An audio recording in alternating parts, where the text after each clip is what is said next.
Magandang araw mga bata! Halina't muling matuto sa isa na namang kapanapanabik at naiibang karanasan ng iyong pag-aaral. Ako ang inyong guro sa edukasyon sa pagpapakatao, Ginang Joy Tabaldo. Ang ating aralin ngayon ay sesentro sa pagpapakita ng kahalagahan ng pagiging responsable sa kapwa. Isang paraan ng pagiging responsable ay ang pagsunod sa pangako o napagkasunduan. Sa pagtatapos ng araling ito, kayong mga mag-aaral ay inaasahang nauunawaan ang kahalagahan ng pagsunod sa pinagkasunduan o pangakong binitawan. Pangalawa, nasusunod ang pinagkasunduan at pangakong binitawan.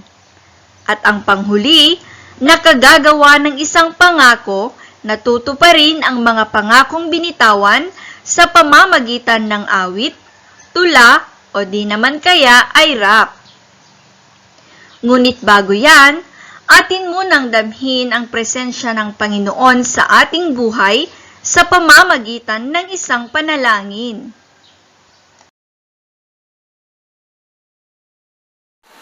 Manalangin po tayo. Panginoon, maraming salamat po sa binigay ninyong pagkakataon upang kami ay matuto. Gabayan mo po kaming lahat upang malinang ang aming isipan at maunawaan ng lubos ang mga leksyon na ituturo sa amin. Pagpalain niyo po ang aming mga guro sa matiyagang pagtuturo at pag-aatid sa amin ng mga leksyon sa araw-araw.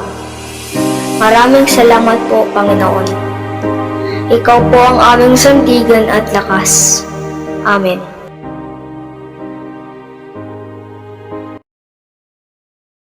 Ito ang mga panuntunan sa pakikinig ng kwento.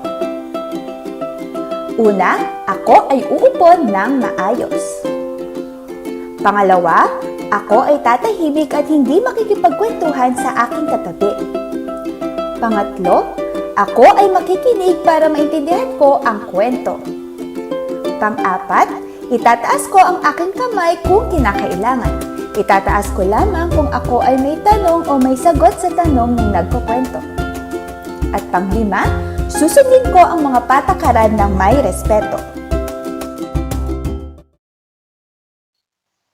Bilang pagsisimula sa ating aralin, ay tayo muna'y maglaro. Sabihin kung ang sitwasyon ay nagpapakita ng pagiging responsable sa kapwa o di naman kaya ay hindi. Una, ang pagsunod sa utos at payo ng inyong mga magulang ay nagpapakita ng pagiging responsable. Ito ba ay tama o hindi? Ang tamang sagot ay tama!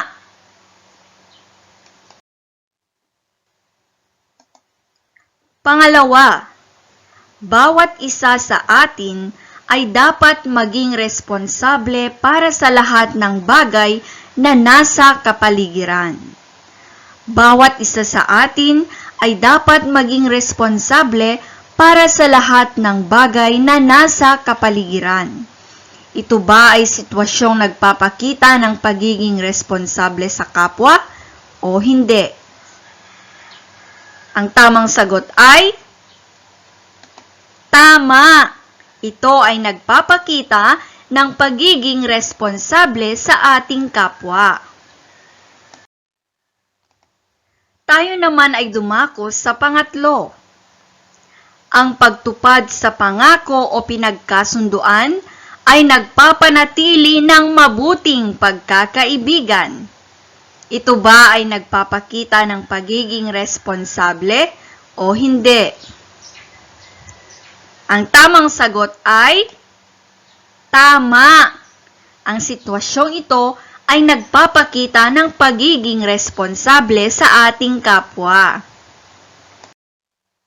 Pang-apat, pinagtataguan ni Aling Bitang ang kanyang mga pinagkakautangan dahil wala siyang pambayad sa araw na kanilang pinag-usapan. Pinagtataguan ni Aling Bitang ang kaniyang mga pinagkakautangan dahil wala siyang pambayad sa araw na kanilang pinag-usapan. Ito ba ay nagpapakita ng pagiging responsable o hindi?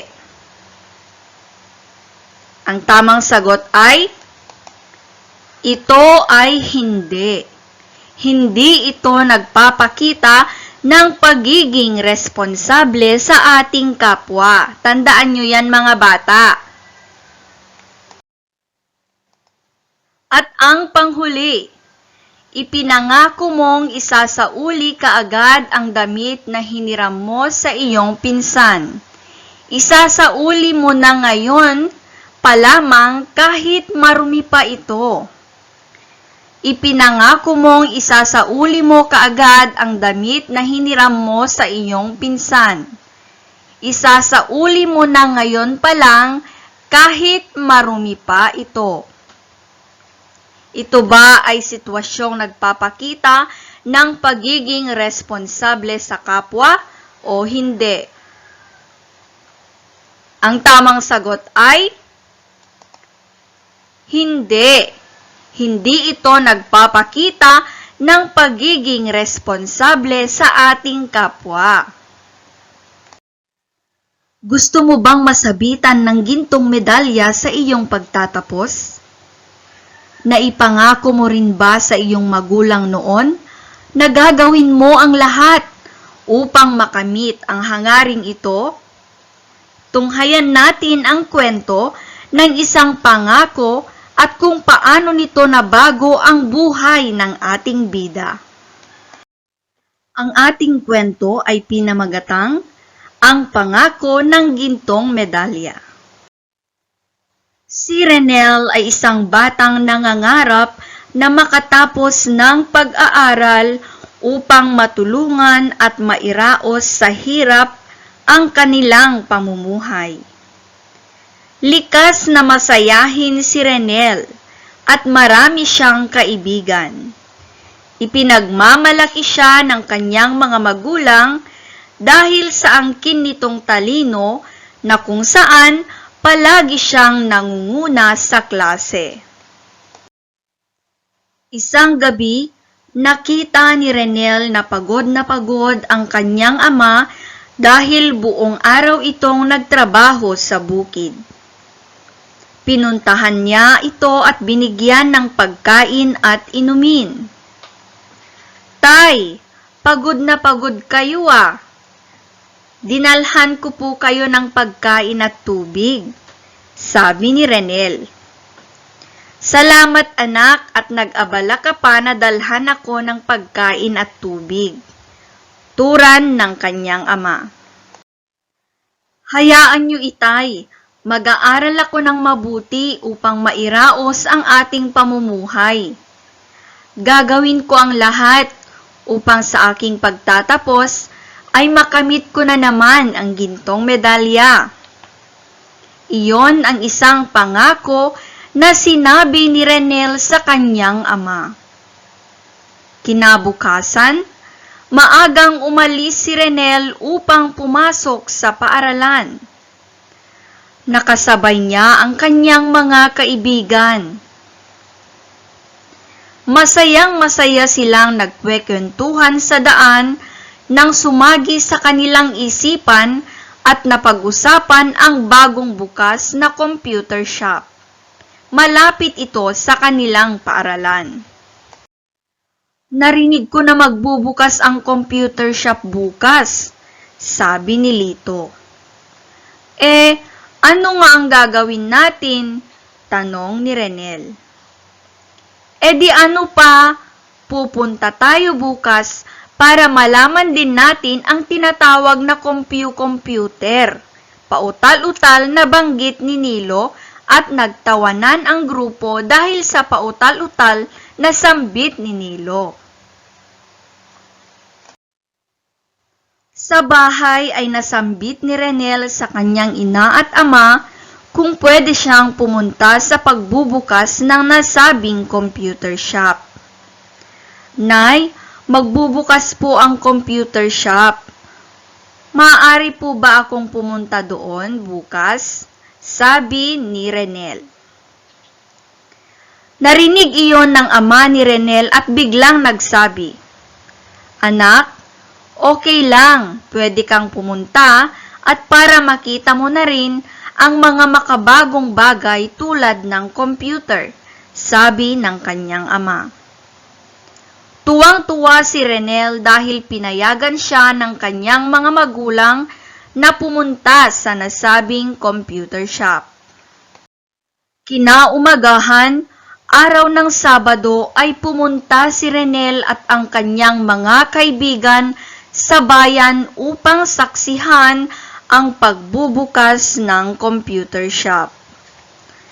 Dahil sila ay maagang dumating, ay nakakuha sila ng premyo na kung saan pwede silang maglaro ng mga online games at gumamit ng internet sa loob ng 1 oras. Labis ang tuwa ng magkakaibigan dahil nakaranas na din sila ng paglalaro ng computer. Masayang umuwi si Renel sa kanilang bahay at ikwinento ito sa kanyang mga magulang. Lunes, araw ng pasok. Maagang umalis si Renel upang pumasok at sa kaniyang paglalakad ay nakasabayan niya ang kanyang mga kaibigan. Alam nyo, masaya pala ang paglalaro ng computer. Mauulit kaya iyon? Turan ni Nilo. Teka, may naisip akong gawin natin. Huwag kaya tayong pumasok ngayon at maglaro na lang tayo ng computer, dagdag pa ni Nilo. Hala, masama iyon, Nilo. Tiyak pagagalitan tayo, sambit ni Renel. Itong si Renel parang killjoy. Ngayon lang, Renel, ngayon lang, pagpupumilit ni Nilo. Napag-isip ni Renel na kung sasama ba siya o hindi. Pero nanaig pa din ang pagiging bata ni Renel at sumama siya sa mga kaibigan na lumiban sa klase. Naulit ito ng ilang beses at pilit itong itinago ni Renel sa kanyang mga magulang. Dumating ang araw ng bigayan ng card. Laking gulat ni Renel na hindi na siya ang nangunguna sa klase. At mababa na ang mga marka na kanyang nakuha. Pagdating sa bahay ay ibinigay ni Renel ang kanyang card sa kanyang ama.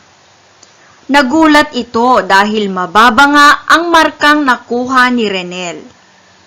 Hindi katulad ng dati na matataas ito. Tinanong si Renel ng kanyang ama kung bakit mababa ang kanyang grado. Tumulo ang luha sa mga mata ni Renel at tinuran niya ito. Pasensya po, inay at itay. Labis po akong nawili sa paglalaro ng computer. Hindi na po ako nakakapag-aral ng mabuti dahil palagi akong naglalaro kasama ang mga kaibigan ko. Nanginginig sa galit ang kanyang ama dahil sa nalaman niya at tumuran lamang. Sabi mo anak, ibibigay mo sa amin ang gintong medalya dahil nakikita mo ang paghihirap namin. Yun pala, ito ang gagawin mo. Pangako itay, babawi ako, sabi ni Renel. Huwag na anak, huwag ka nang mangako. Gawin mo, sambit ng kanyang tatay. Mula noon ay natuto na si Renel sa kanyang nagawa. Doble ang pagsusumikap niya sa pag-aaral. Dumating na ang araw ng pagtatapos. nakuha ni Renel ang gintong medalya. Ang medalyang inaasam niya para sa kanyang mga magulang. Maluha-luha na umakyat si Renel sa entablado upang kunin ang medalya. Laking gulat niya nang makita na umaakyat din sa entablado ang masaya at maluha-luha niyang mga magulang upang isabit sa kanya ang medalyang ginto. Inay, itay, salamat po sa lahat ng pagmamahal sa akin. Ito na po ang pangako ko sa inyo, ang gintong medalya, sabi ni Renel. Nagpalakpakan ang mga tao dahil sa tagos-pusong tagpong iyon. At dyan na po nagtatapos ang ating kwento. Ano na nga ulit ang pamagat ng ating kwento? Mga bata, ang pamagat ng ating kwento ay ang pangako ng gintong medalya. Sino ang pangunahing tauhan sa ating kwento? Sino ang pangunahing tauhan sa ating kwento? Ang pangunahing tauhan sa ating kwento ay si Renel. Si Renel. Kanino nangako si Renel? Kanino nangako si Renel? Si Renel ay nangako sa kanyang tatay. At ano naman ang kanyang ipinangako? Ano ang kanyang ipinangako sa kanyang tatay? Ang kanyang ipinangako ay magsisikap siyang mag-aral upang makuha ang gintong medalya. Ano ang naging hadlang upang matupad ni Renel ang kanyang pangako? Ano ang naging hadlang upang matupad ni Renel ang kanyang pangako? Ayan, nawili siya sa paglalaro ng computer kung kaya't bumaba ang kanyang mga marka. Sa pagtatapos ng ating kwento, natupad ba ni Renel ang kanyang pangako? Paano? Ayan, natupad ni Renel ang kanyang pangako dahil nagsumikap siyang mag-aral ng mabuti at umiwas sa mga gawaing sagabal sa kanyang pag-aaral. Ikaw, tinutupad mo ba ang ipinangako mo? Masasabi mo ba na ako ay may isang salita? Mapanghahawakan kaya ng mga tao ang iyong mga sinasabi? Sabi nga ni Nenita Impreso de Vega, ang bawat pangako ay may kakambal na pananagutan. Narito ang ilan sa mga paalala upang matulungan tayo sa ating pagsisikap na maging mapanagutan sa bawat pangakong ating binibitawan. Una, laging isipin na ang pangako ay pangako. Walang simple, komplikado, mahirap o madaling gawing mga pangako. Dahil ang laging nakabigkis sa ating mga salita ay ang pananagutan sa pagtupad nito. Tandaan nyo yan mga bata. Pangalawa, mag-isip munang mabuti bago magbigay ng isang pangako. Yun lamang kayang gawin ang ipangako. Sabi nga, huwag mong ipangako ang buwan kung hindi mo kayang ibigay.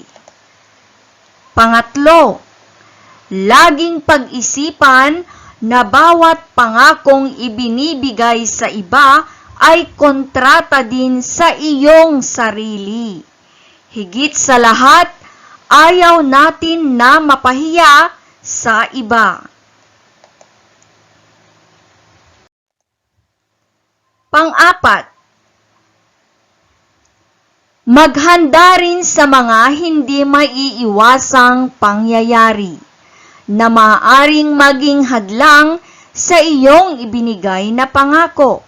Halimbawa, ikaw o ibang kasapi ng iyong pamilya ay nagkasakit. Kapag nangyari ito, buong katapatang humingi ng paumanhin. At ang panglima, tandaan na ang pagtupad sa pangako ay isang larawan ng iyong katapatan sa kapwa. Ngayon naman mga anak, ay nais kong gumawa kayo ng isang pangako na magiging responsable sa kapwa sa pamamagitan ng pagtupad sa pangako o napagkasunduan. Gawin ito sa pamamagitan ng 3 linyang kanta, rap o tula. Isulat ito sa inyong papel. Kayo ay mabibigyan ng score sa pamamagitan ng isang rubric.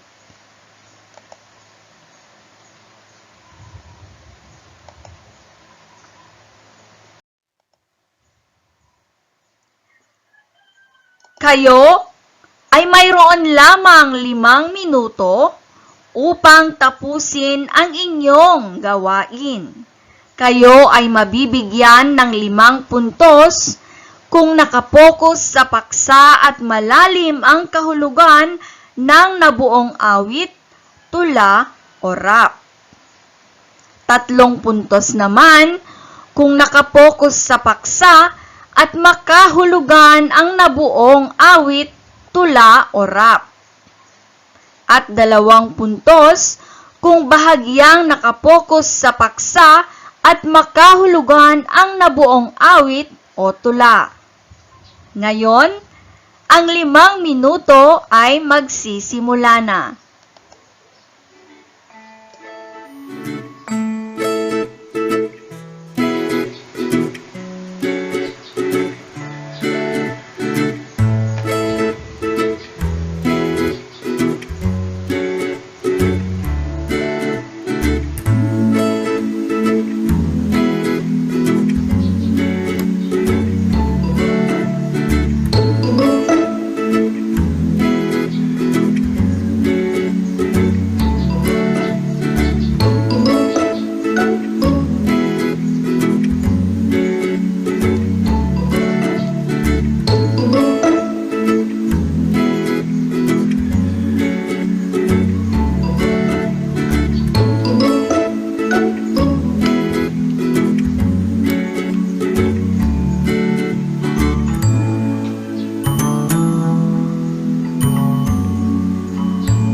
Ano-ano ulit ang mga dapat mong tandaan upang maalala mo ang mga pangakong iyong binitawan at paano mo tutuparin ang mga iyon?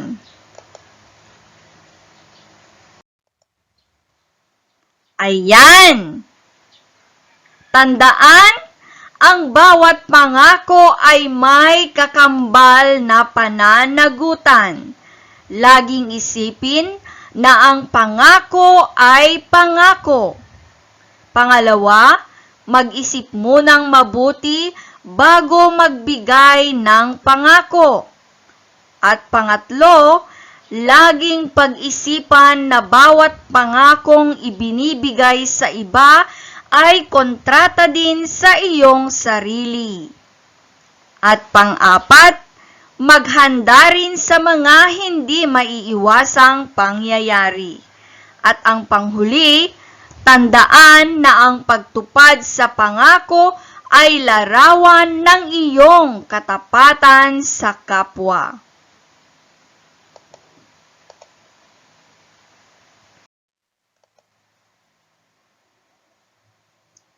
Bakit mahalagang tuparin ang pangakong binitawan o napagkasunduan? Dahil ang pagtupad ng pangako o kasunduan ay tanda ng pagkamapanagutan at ang taong responsable ay ginagawa ang kanyang sinasabi. Ngayon ay maglalaro tayo ng Who Wants to be a Millionaire? Basahin at unawain ang bawat tanong at piliin ang tamang sagot sa mga kahon sa ibaba. Bawat tamang sagot ay magkakahalaga ng malaking pabuya. Tignan natin kung sino ang magiging milyonaryo sa inyo ngayon.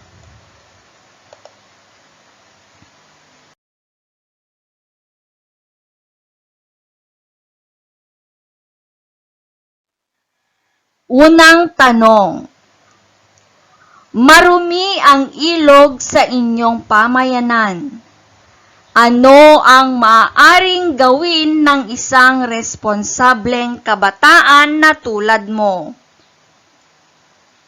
A. Maglagay ng isda sa ilog. B. Magpaskil ng mga karatulang nagbabawal na magtapon ng basura sa ilog. C. Simulan na ang paglilinis at maglagay ng karatulang bawal magtapon ng basura sa ilog. At D. Magkaroon ng parade ng mga bangka sa ilog. Saan dyan ang dapat gawin o maaaring gawin ng isang responsableng kabataan na tulad mo? Ano ang iyong sagot? Tignan natin kung ang sagot mo ay A, ito ay mali. B, mali pa rin. D, mali pa rin. Okay, so ang tamang sagot ay letter C.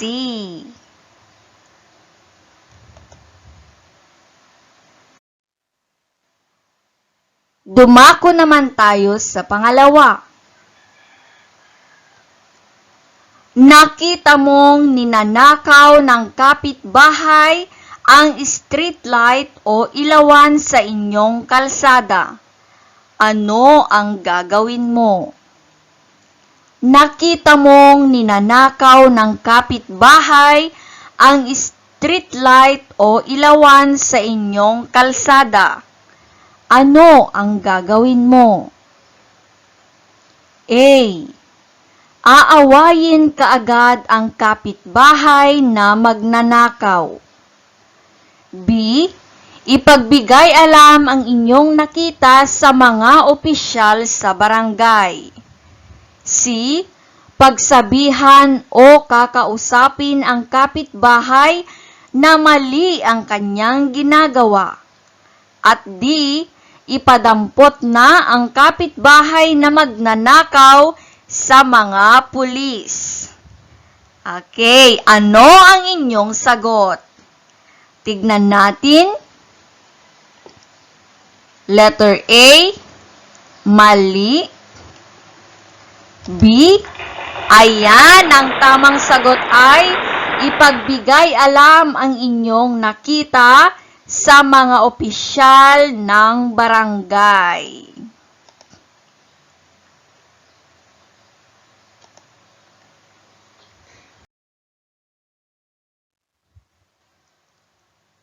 Dumako naman tayo sa isa na namang tanong.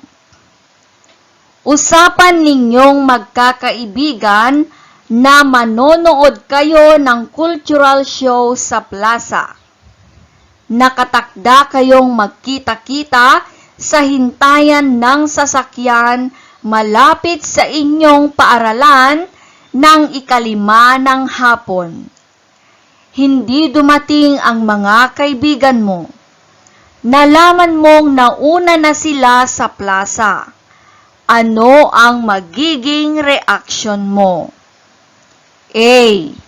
Iiwas ako at hindi na makikipag-usap sa kanila. B. Magpapasalamat habang maaga pa. C. Aawayin sila at huwag nang kakausapin kailanman. At D.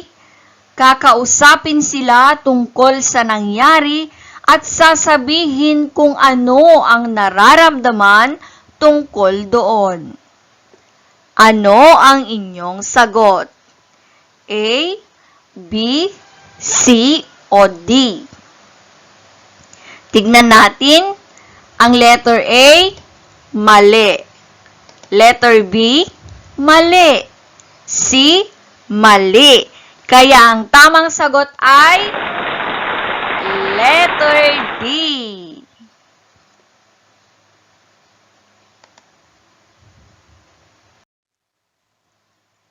Hiniram ng kaibigan mo ang aklat mo sa Filipino. Ipinangako niyang isasauli niya pagkaraan ng 2 oras.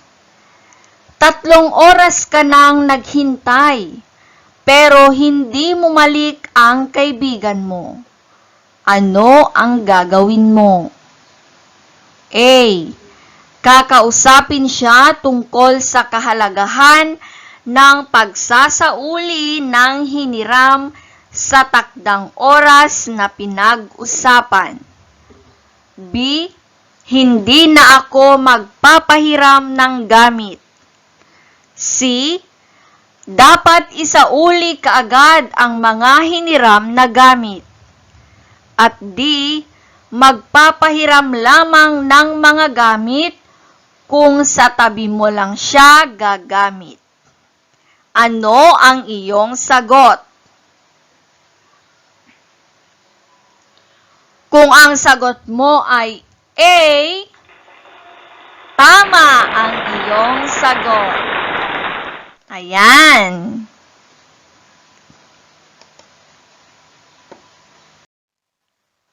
Ayan, eto na naman. Nasa Amerika ang tatay mo at nangako siyang bibilhan ka ng bagong rubber shoes pagbalik nito sa Pilipinas. Nang dumating siya, hindi mo nagustuhan ang tatak ng sapatos na binili niya para sa iyo. Sabi sa iyo, anak, ito lang ang tatak ng sapatos na kaya kong bilhin. Ano ang gagawin mo? A. Maaawa sa iyong tatay. B. Magpapasalamat at tatanggapin ng buong puso ang pasalubong ng tatay mo. Letter C. Tatay, huwag na sana kayong bumili.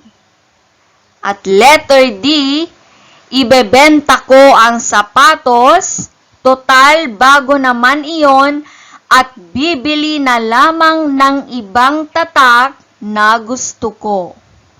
Ano ang iyong sagot? Kung A ang iyong sagot, mali. Kung B, ito ay tama. Ayan! Ilan ang iyong nakuha? Ikaw ba ay naging milyonaryo ngayon? Kung oo, congratulations! Ngayon ay dumako naman tayo sa ating munting pagtataya. Sa inyong sagutang papel, isulat ang tama kung ang sitwasyon ay nagpapakita ng pagiging responsable sa kapwa at mali kung hindi.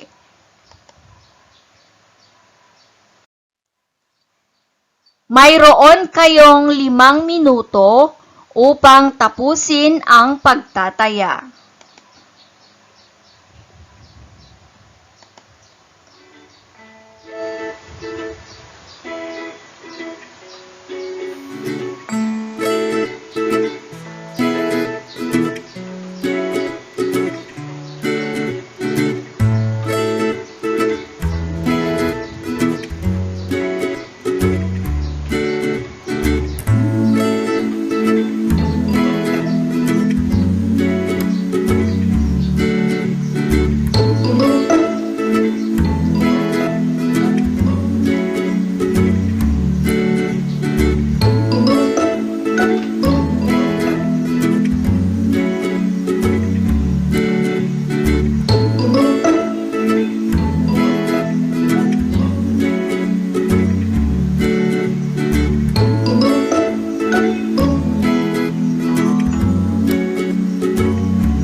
Ayan, oras na upang ating iwasto ang inyong mga sagot. Ang unang tanong, tinupad ng batang si Rhea ang kanyang pangako kahit siya ay nahirapan. Ang tamang sagot ay tama. Ayan, pangalawa. Bilang isang mag-aaral, sumusunod sa mga patakaran sa paaralan si Ruben. Ito ay tama. Pangatlo, talagang mapagkakatiwalaan ang batang si Roel. Tinutupad niya lagi ang utos ng kanyang mga magulang. Ang pangatlong tanong ay tama. Pang-apat, pumunta sa bukid si Mang Pedring dahil nangako siya sa kanyang kaibigan na tutulong siya sa pagtatanim kahit masama ang kanyang pakiramdam. Tama. At ang panghuli, hindi tinatapos ni Grace ang kanyang mga gawain sa paaralan dahil ayon sa kanya ay kalabisan na ang mga ito. Ito ay mali. Ayan. Bilangin ang inyong tamang sagot.